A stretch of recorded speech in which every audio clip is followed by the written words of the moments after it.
right, good morning, traders. Happy Wednesday, October the 4th. Let's do our pre-market briefing. For my traders, I'll be a little late on Zoom this morning because of a doctor's appointment. So today would not be the best day for a non-member to purchase a Zoom pass for today. Pick a different day. All right, so let's look what happened here. Well, yesterday we had a really nice move, did we not? 66 points down. So one of my first notes to you is going to be big move yesterday equals what today? Typically complex chop. So what did we do yesterday? Well, what we've been doing lately, the last few days, we've had several days of balance. Then we finally had a move down. Okay. Then what do you typically get? You get some sort of balance move again. Could we continue laddering and going down? Absolutely. Oh, yeah. But the odds are we have a bit of a chop day, especially with the NFP in 2 days. So this move down last night in the Asia-London session did what? It came and hit my magnet and completed this 54-point drop I predicted to my traders. So sometimes that happens in RTH. Sometimes the overnight has all the fun. So that appears to be what happened here. So the overnight made it all the way down to this little box, which I gave you yesterday, is this 44 to 39.50 range is what this is. So camped out a little bit, kind of 3 test, and then we skyrocketed up, and we've had 4 straight up 1 hour candles. So if you go look at a 1 hour chart, you got 4 straight up candles, and it's challenging to take out the overnight high here at the 42.69.50 number. Now, what happened? So here is the RTH low. Okay, right here.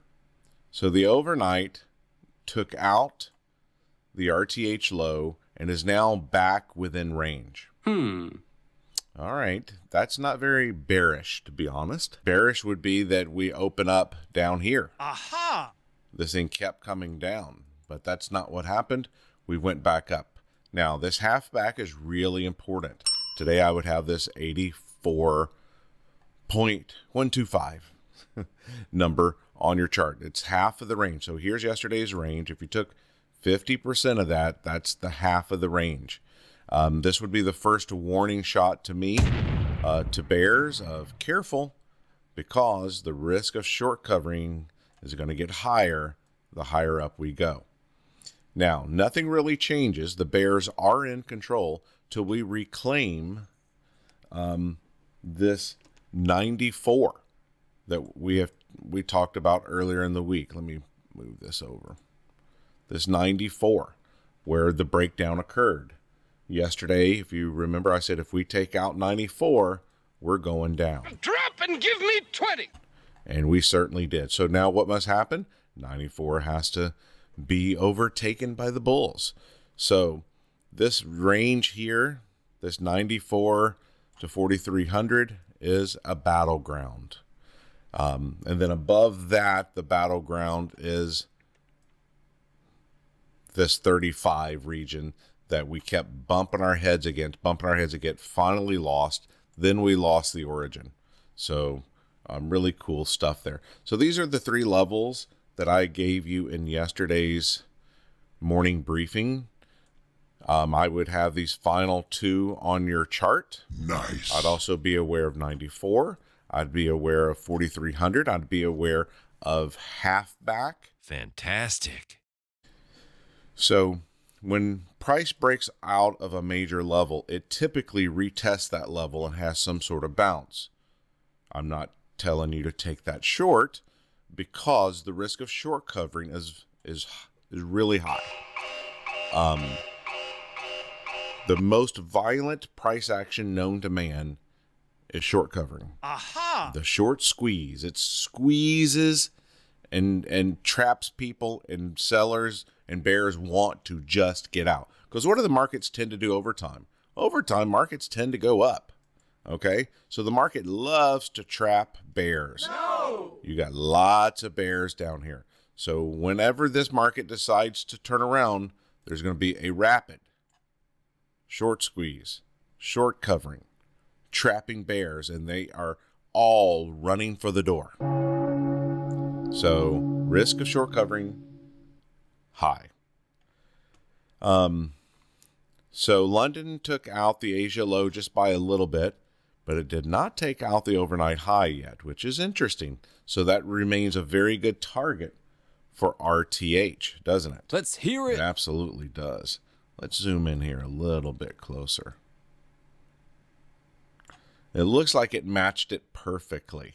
Isn't that so amazing? That's why these swing highs and swing lows are something you have got to master. Sir, yes, sir. The very first thing we teach in our system is mastering these swing highs and swing lows. It is absolutely critical to your trading. It tells us the entire story. You could drop me on the chart at the opening, allowing me to see nothing else. I will let price action develop, and I can trade successfully based off the swing highs and swing lows. What? And that's something we teach in our group. It's the very first class. There's 4 major classes when you join our group in boot camp. One is called break levels, which is really swing highs and swing lows. The next class is called front sides. The next class is called back sides. These are more levels that we teach. And number 4 is price action, where we learn to study the break levels, the front sides and back sides, and it teaches us about price action, direction, strength of the move, and then we capitalize on those pieces and we trade. Fantastic. Yesterday was just gorgeous. Yesterday was the easiest day. I had one trader, he had a 40-pointer and a 50-pointer. He entered here and got out somewhere down here and just did amazing. Now, I'm gonna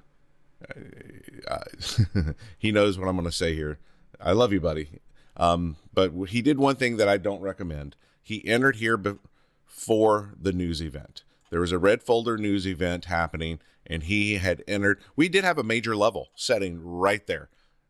And we talked about that entry as a short. And I said, the only reason I'm not taking that one is we've got a red folder news event. Luckily, the price worked in his favor. Price could have easily went the other direction, though. I just don't enter. I am not in a trade before red folder news events. But he took a risk. Luckily, it paid off for him. So got to be careful. Now, Monday was beautiful. I made more than twice what I made yesterday.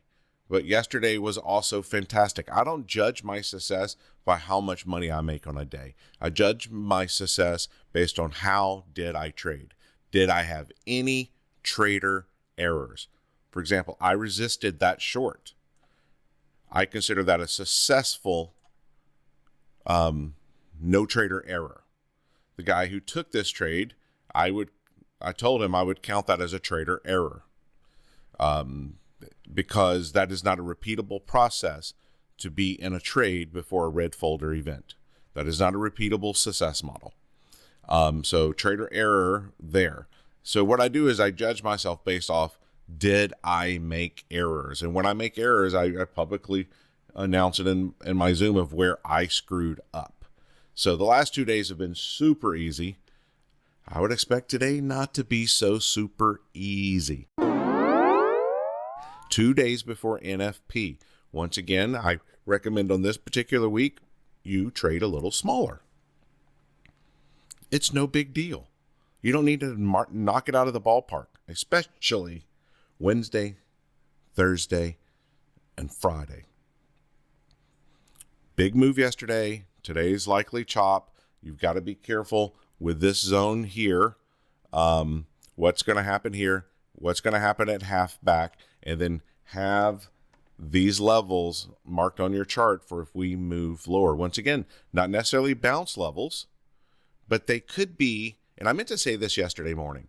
So if we got to any of these levels, I'm not taking that as a long, but what I would be looking for is it a potential place that price can turn around. And what you do is you look for evidence that we're laddering back the other direction. You find a level that you can trade and you get in it and you do well. So that's what I look for these numbers. You could take that as a knife catch long. You could. Or you could wait till it hits the level, clears it, starts heading back the other direction, have evidence that it's laddering back up, and then get into the trade. That's a safer way to trade. You don't need all the moves, and you don't need the entirety of each move to do really well. For example, yesterday we had a major level. In fact, we had 3 of them. You had backup levels. Fantastic place to go short minus the news event. I didn't get that move. Didn't get that move at all. Oh well, I got this move. Entered here and did well here, 30-pointer. Why would I cry over spilt milk? Sure, I didn't get all this move. Who cares? You don't need every move. I didn't get that move. And you don't need all the move. I only got part of it. No big deal. There's another high probability trade right around the corner. Stay green, my friends, and to learn more about our group, go to microstrader.com.